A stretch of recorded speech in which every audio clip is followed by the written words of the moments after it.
Hello friends. Fine. Today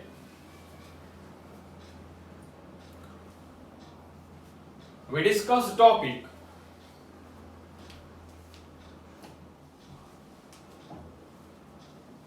of the direct indirect speech. જે direct indirect speech નો એક topic છે એની આપણે આજે ચર્ચા કરવાના છીએ. અને એ છે યસ નો ક્વેશ્ચન્સ. અને બીજું કેવું હોય તો ઇન્વર્જન ક્વેશ્ચન્સ આપણે એને કહીશું. એટલે કે ઉલટ સુલટ પ્રશ્નો. એટલે કે જે પ્રશ્નનો જવાબ આપણને હા અથવા નામાં મળતો હોય તો તેવાને આપણે યસ નો ક્વેશ્ચન્સ કહેતા હોઈએ છીએ. તો જ્યારે આપણી પાસે એ પ્રમાણેના વાક્ય આપેલા હોય તો ડાયરેક્ટ માંથી ઇનડાયરેક્ટ માં જ્યારે ચેન્જ કરીશું તો કેવા ફેરફાર થાય એની આપણે ચર્ચા કરીએ છીએ અત્યારે. Here I give an example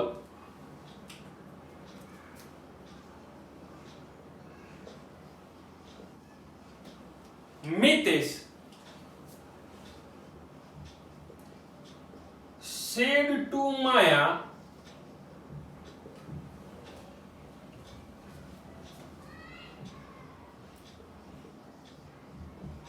are you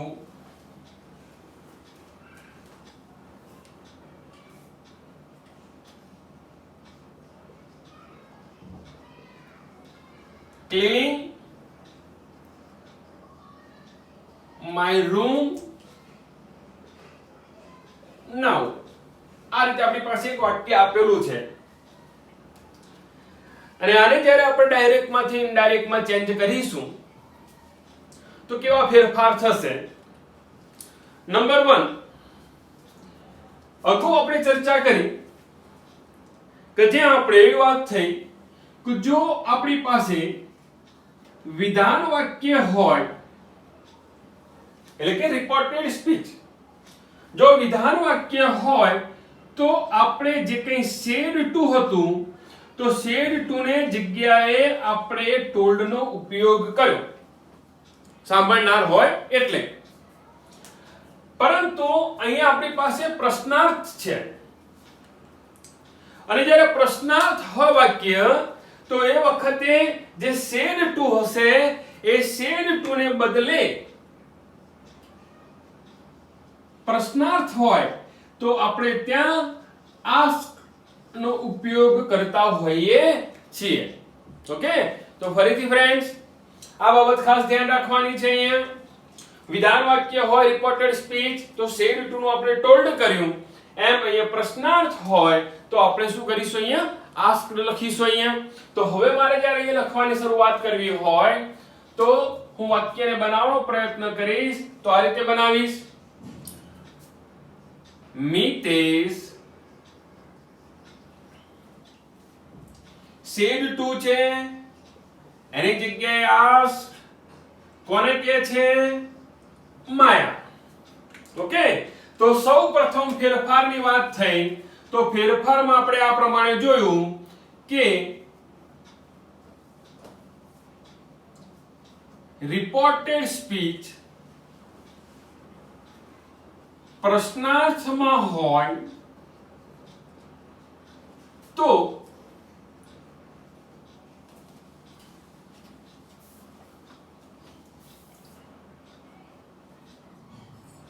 said to ને બદલે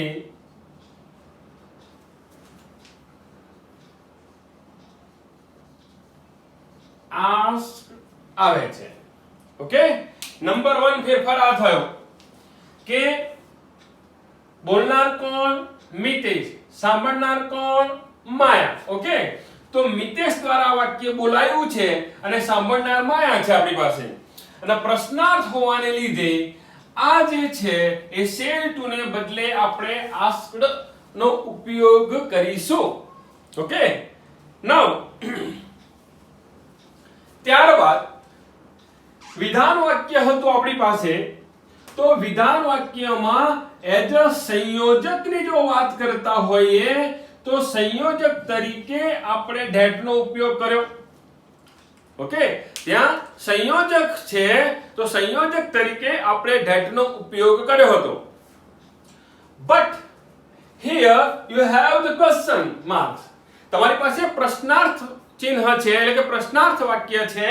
તો હવે સંયોજકની જ્યારે વાત કરીશું તો સંયોજકમાં આપણે ત્યાં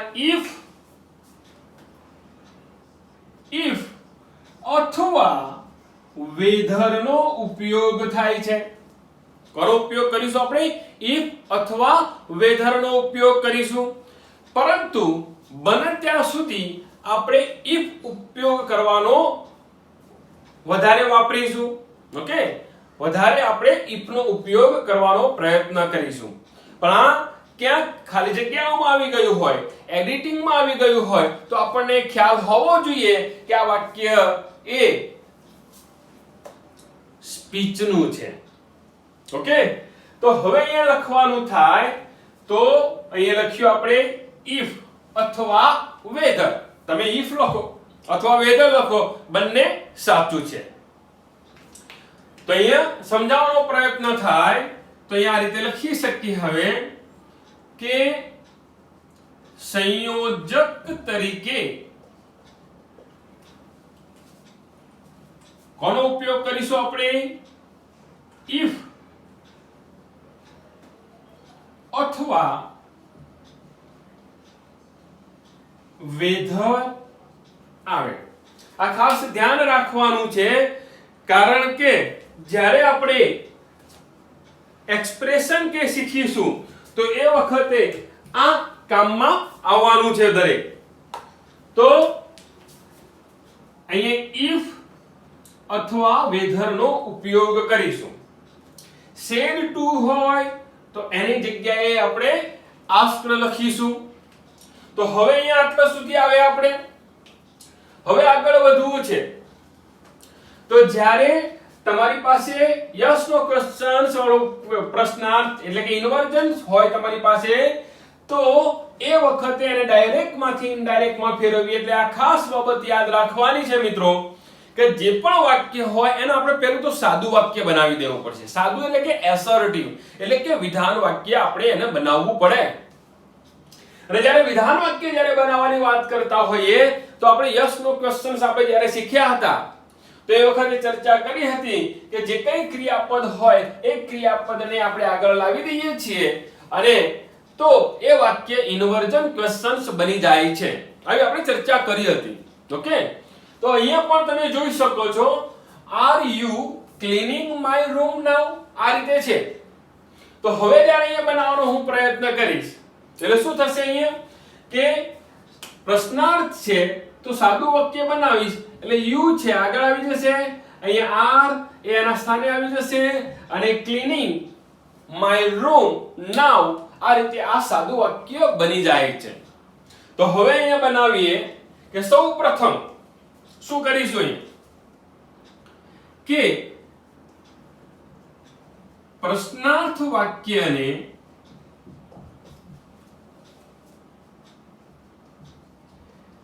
વિધાન વાક્યમાં ફેરવો. ઓકે, શું કરીશું? આને પ્રશ્નાર્થ છે ને વિધાન વાક્યમાં આપણે ફેરવી દીધું. તો કે you are cleaning my room now આ રીતે આપણી પાસે સાદું વાક્ય થઈ ગયું. અને હવે જે સાદું વાક્ય થયું છે એમાં એના લિંગ, એના સર્વનામ, એના કાળ મુજબ આપણે ફેરફાર કરવાનો છે. ઓકે, તો હવે એ રીતે ફેરફાર કરવા જઈએ અહીંયા આપણે તો અહીંયા લખી શકીએ આપણે નાઉ વિધાન વાક્યમાં ફેરવ્યા બાદ વાક્યને લિંગ, વચન અને કાળ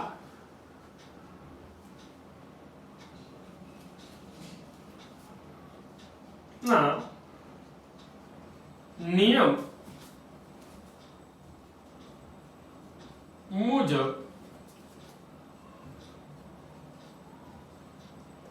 ફેરફાર કરો. તો આ મુજબ આપણે હવે એનો ફેરફાર કરવાનો પ્રયત્ન કરીશું. તો અહીંયા you are cleaning my room now છે મારી પાસે. તો હવે એને જ્યારે બનાવવાનો હું પ્રયત્ન કરીશ તો હવે યુ છે તો આપણને ખબર છે કે યુ હોય તો યુ આપણને ક્યાં જોવા મળે છે? તો યુ આપણને કર્તા તેમજ કર્મ વિભક્તિમાં જોવા મળે છે. અને આપણે લાસ્ટ લેક્ચરમાં ચર્ચા પણ કરી કે એ મને ખબર કેવી રીતે પડશે કે આ કર્મ છે કે કર્તા છે. તો એ વખતે એ પણ વાત કરી કે જો તમારી પાસે ક્રિયાપદ હોય અને ક્રિયાપદ પહેલા જો તમારી પાસે યુ હોય તો આ જે છે એ કર્તા વિભક્તિનું છે અને ક્રિયાપદ પછી યુ આવ્યું હોય વાક્યમાં તો સમજવાનું આ કર્મ વિભક્તિ છે. આ રીતે આપણે સમજાવવાનો અહીંયા પ્રયત્ન કર્યો હતો. તો અહીંયા હવે જોઈએ અહીંયા સાદું વાક્ય ફેરવીએ છીએ એટલે આર ક્લીનિંગ પહેલા યુ છે આપણી પાસે અને આર ક્લીનિંગ પહેલા યુ હોય તો એ કર્તા વિભક્તિનું સર્વનામ કહી શકાય. ઓકે, મેં તમને લાસ્ટમાં પણ વાત કરી હતી કે હવે જ્યારે જે શીખીશું ટોપિક તો એ વખતે તમારે જે વિભક્તિ જે છે એ વિભક્તિનો કોઠો બાજુમાં લઈને બેસવું જેથી કરીને તમે એને અન્ડરસ્ટેન્ડિંગ સારી રીતે કરી શકો. જે આપણે બેઝિક લેક્ચર જેને કહ્યું છે ને એ દરેક બાબત તમારી બાજુમાં લઈને બેસજો તો ઈઝીલી યુ કેન અન્ડરસ્ટેન્ડ, તમે એ સમજી શકશો. નાઉ હવે અહીંયા કર્તા વિભક્તિ આવી ગયું છે. ઓકે, હવે કર્તા વિભક્તિ છે પણ એ પ્રથમ પુરુષનું છે, બીજા પુરુષનું છે કે ત્રીજા પુરુષનું? ઓકે, એટલે ફર્સ્ટ પર્સન, સેકન્ડ પર્સન કે થર્ડ પર્સન? તો આપણને ખબર છે કે યુ જે છે એ સેકન્ડ પર્સન છે અને બીજા પુરુષના સર્વનામો હોય તો બીજા પુરુષના સર્વનામો કોના પ્રમાણે ચેન્જ થશે? યસ, કોના પ્રમાણે? સાંભળનાર મુજબ. તો સાંભળનાર આપણી પાસે કોણ છે? માયા. ઓકે, તો હવે કર્તા વિભક્તિનો જે કોઠો છે એ કર્તા વિભક્તિના કોઠામાં માયાનું સર્વનામ કયું છે? ફટાફટ કયું? યસ, કયું છે? સી. તો હવે મારે અહીંયા લખવાનું થાય તો હું લખીશ અહીંયા હવે સી. હવે એમ ઇઝ આર પ્લસ આઈએનજી એટલે કે ચાલુ વર્તમાન કાળ છે અને ચાલુ વર્તમાન કાળ હોય તો હું એને કયા કાળમાં ચેન્જ કરીશ? ચાલુ ભૂતકાળમાં. અને ચાલુ ભૂતકાળમાં જ્યારે ચેન્જ કરવાનું આવે તો એમ ઇઝ આર ની જગ્યાએ થઈ જશે વોઝ કે વર. અહીંયા આપણી પાસે સી છે તો હું અહીંયા વોઝ લખીશ. ધેન ક્લીનિંગ આઈએનજી વાળું રૂપ જ, કારણ કે ચાલુ ભૂતકાળમાં પણ આઈએનજી વાળું રૂપ આવશે. હવે અહીંયા જોઈ શકો છો તમે માય. ઓકે, માય એ સંબંધક વિશેષણનું રૂપ છે. કોનું છે? સંબંધક વિશેષણનું રૂપ છે અને સંબંધક વિશેષણનું રૂપ હોય તો એ પ્રથમ પુરુષમાં છે તો પ્રથમ પુરુષનું સર્વનામ એ બોલનાર પ્રમાણે બદલાય છે. કોના પ્રમાણે? બોલનાર પ્રમાણે બદલાય છે અને બોલનાર છે આપણી પાસે મિતેશ. તો એ સંબંધક વિશેષણનો કોઠો જોવો અને એમાં તમે જોઈ શકો છો કે માય વાળો જે કોઠો જે છે એમાં મિતેશનું સર્વનામ છે એ હીઝ હશે. શું હશે? હીઝ. તો હવે અહીંયા લખવાનું થાય તો હું લખીશ હીઝ, ધેન રૂમ અને નાઉ. નજીકતા દર્શક શબ્દ જે છે એને દૂરતા દર્શક શબ્દમાં ચેન્જ કરીશું આપણે એટલે નાઉનું થશે ધેન. ઓકે, તો આ થયું આપણે ડાયરેક્ટ માંથી ઇનડાયરેક્ટ માં ફેરફાર કર્યો છે. ઓકે, તો આ મુજબ યસ નો ક્વેશ્ચન વાળું વાક્ય હોય તો આ પ્રમાણે આપણે ચેન્જ કરવાનો પ્રયત્ન કરીશું. ઓકે, જેમ number 2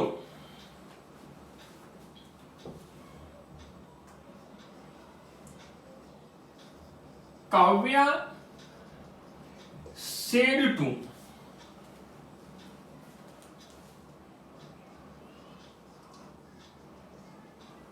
Kalpit.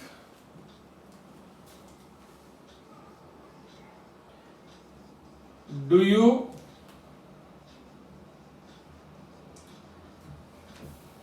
understand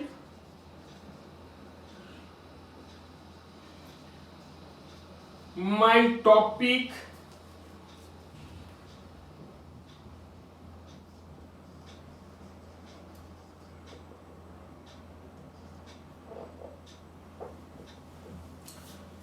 Kavya said to Kalpit, do you understand my topic today? તો આ પ્રમાણે જ્યારે આપણી પાસે અહીંયા આવ્યું હોય તો એને જ્યારે ચેન્જ કરવાનો પ્રયત્ન કરતા હોઈએ તો હવે ચેન્જ કરીએ. અહીંયા देखो डू यू अंडरस्टैंड એટલે કે આપણી પાસે સહાયકારક ક્રિયાપદ જે ડુ છે એ વાક્યની શરૂઆતમાં છે અને ક્વેશ્ચન માર્ક છે એટલે કે યસ નો ક્વેશ્ચન એટલે કે ઇન્વર્ઝન ક્વેશ્ચન છે મારી પાસે.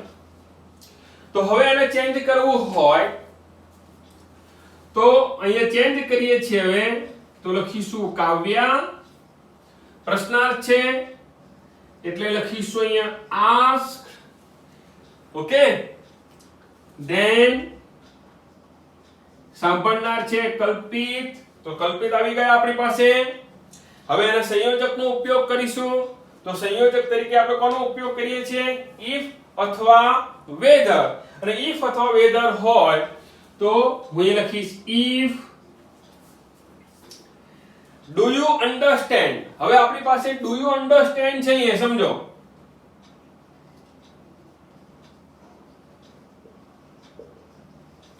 હવે એને સાદું વાક્યમાં ફેરવીએ એટલે યુ ડુ જે છે એ અહીંયા લાવી દઈશું એટલે શું થશે? અહીંયા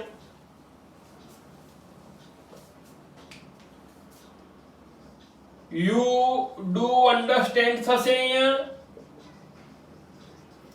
ઓકે, હવે આપણને ખબર છે કે સાદું વાક્ય હોય, ઓકે, તો સાદા વાક્યમાં આપણે ડુ કે ડઝ કે ડીડ લખતા હોતા નથી. હવે અહીં ડુ કે ડઝ લખીશું નહીં તો અહીં ડુ ન લખવાથી ક્રિયાપદમાં કોઈ ફેરફાર થવાનો નથી. હા, ડઝ હોત તો એ એસ કે ઈએસ લગાવવું પડ્યું હોત. ઓકે, ડીડ હોત તો મારે ત્યાં ભૂતકાળનું રૂપ બનાવવું પડ્યું હોત. પણ ડુ લખો કે ના લખો એમાં કોઈ ફેરફાર થતો નથી. એટલે શું થઈ ગયું? You understand my topic today. આ રીતે થયું છે. હવે યુ એ ક્રિયાપદ પહેલા છે અને ક્રિયાપદ પહેલા હોય એટલે કર્તા, અને કર્તા તરીકેની વાત કરતા હોય બીજો પુરુષ છે તો સાંભળનાર પ્રમાણે ચેન્જ થાય છે. અને સાંભળનાર છે મારી પાસે કલ્પિત, અને કલ્પિત હોવાને કારણે કર્તા વિભક્તિમાં કલ્પિતનું સર્વનામ કયું છે? તો કે he. તો હું લખીશ અહીંયા he. હવે આ જે છે અન્ડરસ્ટેન્ડ એ વર્તમાન કાળ છે. તો ડુ છે, ડઝ છે એટલે કે વર્તમાન કાળ છે. અને જો વર્તમાન કાળ હોય તો એને મારે ચેન્જ કરવાનું થાય તો કાળમાં ચેન્જ કરીશ તો એને હું ભૂતકાળમાં ફેરવીશ. એટલે કે સાદો વર્તમાન કાળ છે તો એને હું સાદા ભૂતકાળમાં ફેરવીશ. અને સાદા ભૂતકાળમાં જ્યારે હું ફેરવીશ ત્યારે આ જે કઈ ક્રિયાપદ હશે એને હું ભૂતકાળનું રૂપ લખીશ. અને અન્ડરસ્ટેન્ડ છે તો અન્ડરસ્ટેન્ડ નું ભૂતકાળ થાય છે અન્ડરસ્ટુડ. શું થશે? અન્ડરસ્ટુડ. હવે માય, માય એટલે કે કાવ્યા, અને કાવ્યા છે એટલે હર, ધેન ટોપિક, અને ટુડે છે તો અહીંયા લખીશું ધેટ ડે. અને પ્રશ્નાર્થ ચિહ્ન જે છે એ દૂર થાય છે તો અહીંયા લખવું હોય તો હું લખી શકીશ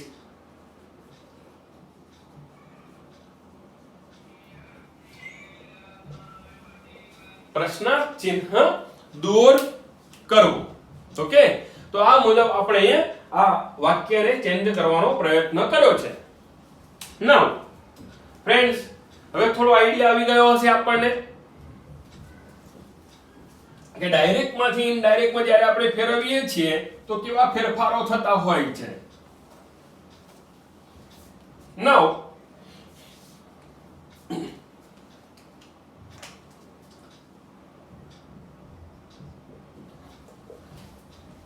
number 3,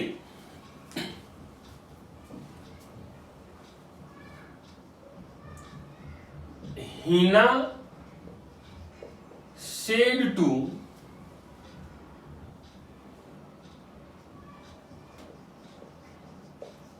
Harish, did your father give me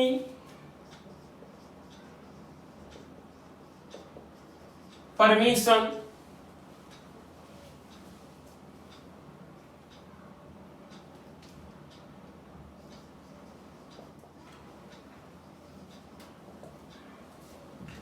અહીંયા હવે તમે જોઈ શકો છો Hina said to Harish, did your father give me permission last day? શું તારા પપ્પાએ મને ગઈકાલે પરમિશન આપી હતી? ઓકે, આ રીતનો એક પ્રશ્ન છે આપણી પાસે. હવે એને ચેન્જ કરવું છે આપણે, તો એ ચેન્જ કરીએ છીએ આપણે પ્રશ્નાર્થ, એટલે કે Hina said to છે, તો અહીંયા પ્રશ્નાર્થમાં આસ સાંભળનાર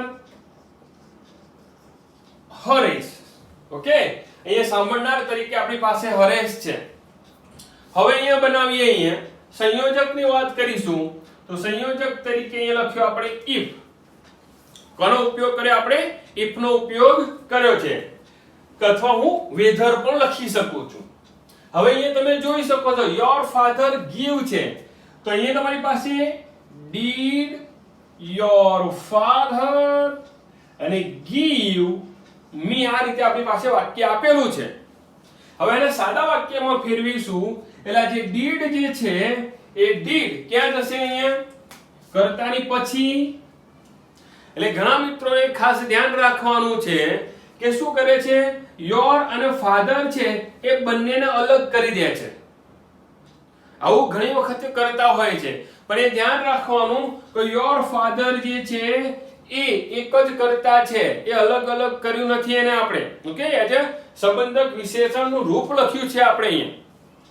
તો હવે did અહીંયા આવે છે, મેં સાદા વાક્યમાં જ્યારે did નહીં લખીએ એટલે your father give છે, તો અહીંયા થઈ જશે give, થઈ જશે અહીંયા me. આ રીતે આપણી પાસે સાદું વાક્ય બને છે. હવે સાદું વાક્ય જ્યારે બની ગયું હોય, તો હવે જ્યારે ચેન્જ કરવું હોય તો અહીંયા your father છે આપણી પાસે. સમજો, હવે your father હોય અહીંયા, તો your ક્યાં જોવા મળે છે? યસ, જો ફટાફટ ક્યાં મળી જોવા? સંબંધક વિશેષણમાં. ક્યાં મળ્યું છે આપણને? સંબંધક વિશેષણમાં જોવા મળ્યું. અને સંબંધક વિશેષણની જ્યારે વાત કરતા હોઈએ તો એમાં બીજા પુરુષ છે, અને બીજો પુરુષ હોય તો કોના પ્રમાણે ચેન્જ થશે? હરેશ પ્રમાણે ચેન્જ થશે.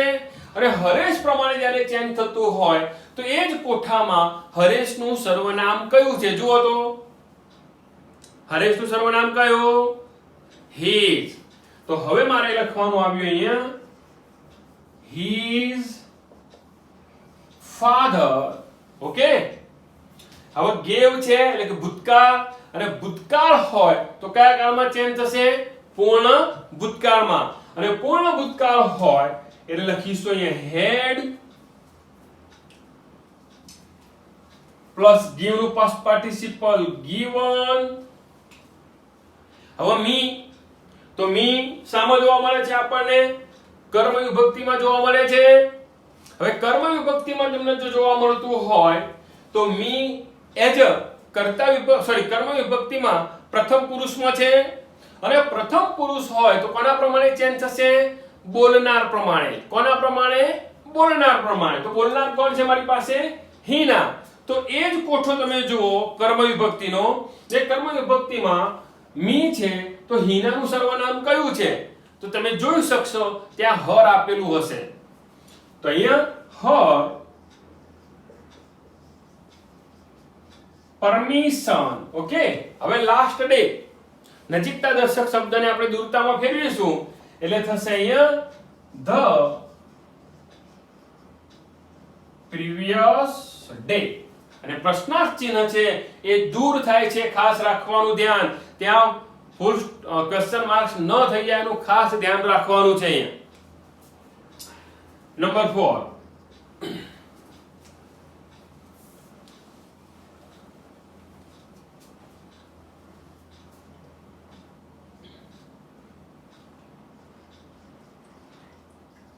Kelvin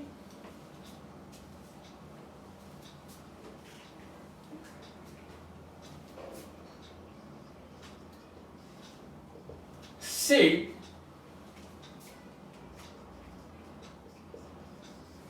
will you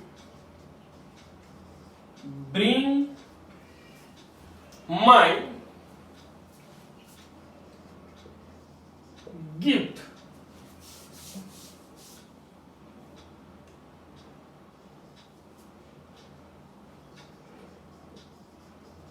next day? આ રીતે વાક્ય આવ્યું છે.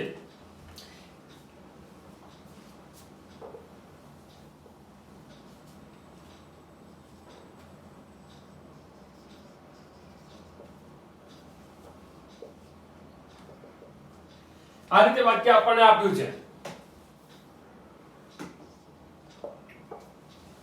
Kelvin said, will you bring my gift next day? Rupani તો મારી જે ગિફ્ટ છે એ આવતા વખતે તું લેતી આવીશ. આ રીતે આપણી પાસે છે અહીં. હવે જ્યારે અહીંયા બનાવીએ અહીંયા, ઓકે, અને જ્યારે બનાવવાનો પ્રયત્ન કરીશું અહીંયા, એટલે શું થશે? અહીંયા સાંભળનાર તો છે જ આપણી પાસે, તો કેલ્વિન, તો અહીંયા કરીશું આસ્ક. કોને કહે છે? રૂપાલી. ઓકે, હવે અહીંયા સંયોજક, ચલો આપણે વેધર લખીએ, પણ તમારે ઇફ જ લખવાનો છે. વેધર, હવે યુ વિલ છે તો એને સાદા વાક્યમાં ફેરવીએ અહીંયા, એટલે વિલ યુ છે તો યુ વિલ થઈ જશે અહીંયા. You will bring my gift next day. તો અહીંયા યુ એટલે કોણ? Rupani.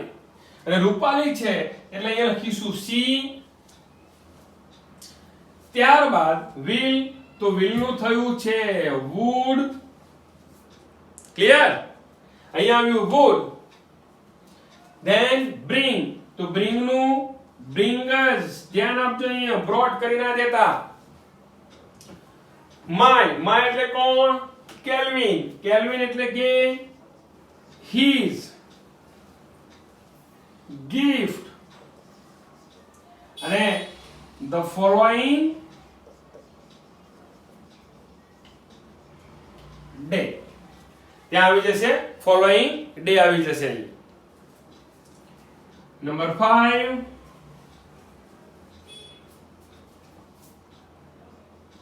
he said to her,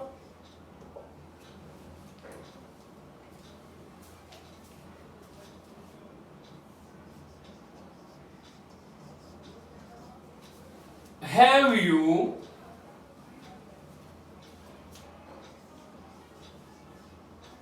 deleted my messages in your phone? Have you deleted my messages in your phone?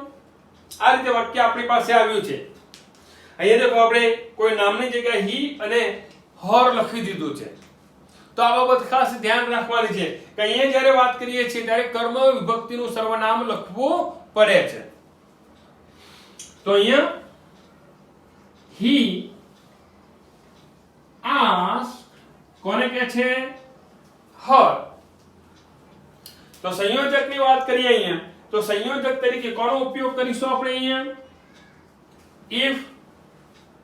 તો he asked her if. હવે અહીંયા તમે જોઈ શકો છો have you છે. ઓકે, હવે એને આપણે આગળથી પાછળ ફેરવવાનો પ્રયત્ન કરીએ. you આગળ લાવીએ છીએ અને you આગળ લાવીએ એટલે શું થશે? you have deleted થઈ જશે. અને અહીંયા have છે એટલે ત્યાં ક્રિયાપદનું past participle નું રૂપ છે. કેવું છે? past participle નું, એટલે કે have plus past participle એટલે કે પૂર્ણ વર્તમાન કાળ. અને પૂર્ણ વર્તમાન કાળ હોય તો એને જ્યારે ઇનડાયરેક્ટ માં ફેરવીશું એટલે એ કયા કાળમાં ચેન્જ થશે? પૂર્ણ ભૂતકાળમાં. ને પૂર્ણ ભૂતકાળ એટલે કે હેડ પ્લસ પાસ્ટ પાર્ટિસિપલ. એટલે કે હવે if then you એટલે her. ઓકે, you એટલે કોણ છે? her છે. તો હવે એ તમે જુઓ you છે એ કર્તા વિભક્તિનું સર્વનામ છે, ક્રિયાપદ પહેલા છે અને કર્તા વિભક્તિમાં you છે. ઓકે, હવે કર્તા વિભક્તિમાં you હોય તમારી પાસે તો એક કર્તા વિભક્તિમાં તમે જુઓ her જે છે her નું સર્વનામ કયું છે? her નું સર્વનામ કયું છે? તો કે I, we, you, he, she, it અને they. ઓકે, તો her નું સર્વનામ she થશે અહીંયા આપણી પાસે. તો હવે અહીંયા લખવાનું થાય તો she then had deleted પૂર્ણ વર્તમાન કાળનું પૂર્ણ ભૂતકાળ, deleted my એટલે કોણ? he. તો my સંબંધક રૂપ છે આપણી પાસે વિશેષણ. તો એ વખતે જોઈએ તો he છે તો he નું સર્વનામ કયું છે? his. તો અહીં લખીશું આપણે his then messages in your mobile. your એટલે કોના મોબાઈલની વાત છે? her. ઓકે, તો your છે સંબંધક વિશેષણમાં છે. જુઓ તમે, ક્લિયર? હવે એ સંબંધક વિશેષણમાં જ્યારે આપણને અહીં આપ્યું હોય તો her નું સંબંધક વિશેષણ શું છે? તો her નું સંબંધક વિશેષણ her. ઓકે, તો એમાં કોઈ ચેન્જ થયો નહીં. her અને અહીં લખીશું આપણે ફોન અને પ્રશ્નાર્થ ચિહ્નને આપણે દૂર કરીશું. Number 6,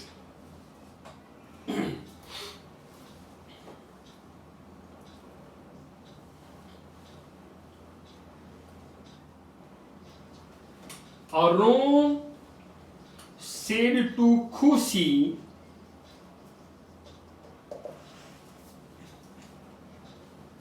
Arun said to Khushi,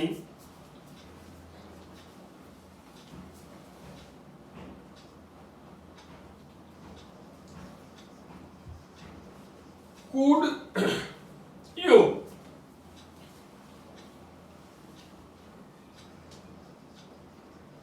return his pen out? Arun said to Khushi, could you return his pen? શું એને તું પેન પાછી આપી શકીશ? આ રીતે છે આપણી પાસે. દેખો તો હવે અહીંયા બનાવીએ અહીંયા તો કે Arun asked Khushi સંયોજક if. ઓકે, હવે could you છે તેને સાદા વાક્યમાં ફેરવીએ એટલે શું થશે?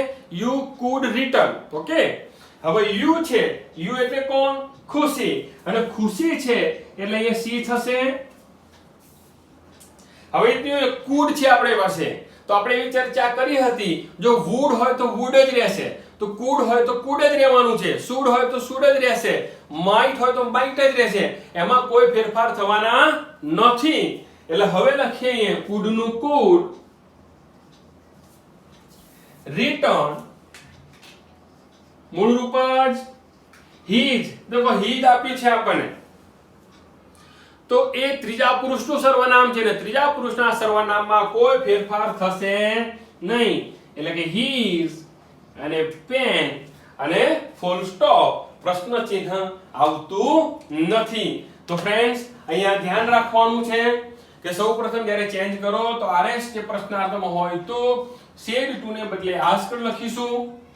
ત્યારબાદ સંયોજક તરીકે અહીંયા if અથવા વિધાનનો ઉપયોગ કરીશું આપણે. પ્રશ્નાર્થ વાક્ય હોય તો એને વિધાન વાક્યમાં આપણે ફેરવીશું અને વાક્યને એના લિંગ, વચન, સર્વનામ કે કાળના નિયમ મુજબ આપણે ફેરફાર કરવાનો છે અને પ્રશ્નાર્થ ચિહ્ન ખાસ જે છે એ દૂર કરવાનું રહેશે આપણે. તો આ બાબતની ખાસ અહીંયા ધ્યાન આપવાનું છે. ઓકે, તો આ રીતે આપણે યસ નો જે ક્વેશ્ચન જે છે એ અને ડાયરેક્ટ માંથી ઇનડાયરેક્ટ માં ફેરવવું હોય તો કેવી રીતે ફેરવી શકાય એ આપણે આજે અહીંયા જોયું છે. તમારે એ મોર એન્ડ મોર પ્રેક્ટિસ કરવાની છે. ઓકે, હવે આજે પ્રેક્ટિસ જેટલી કરશો એટલું તમને એ સરળતાથી આવડી જશે. તો હવે મળીએ છીએ આપણે નેક્સ્ટ લેક્ચરમાં. આ જ ટોપિકમાં આપણે વધારો કરવાના છીએ. Okay, bye, thank you.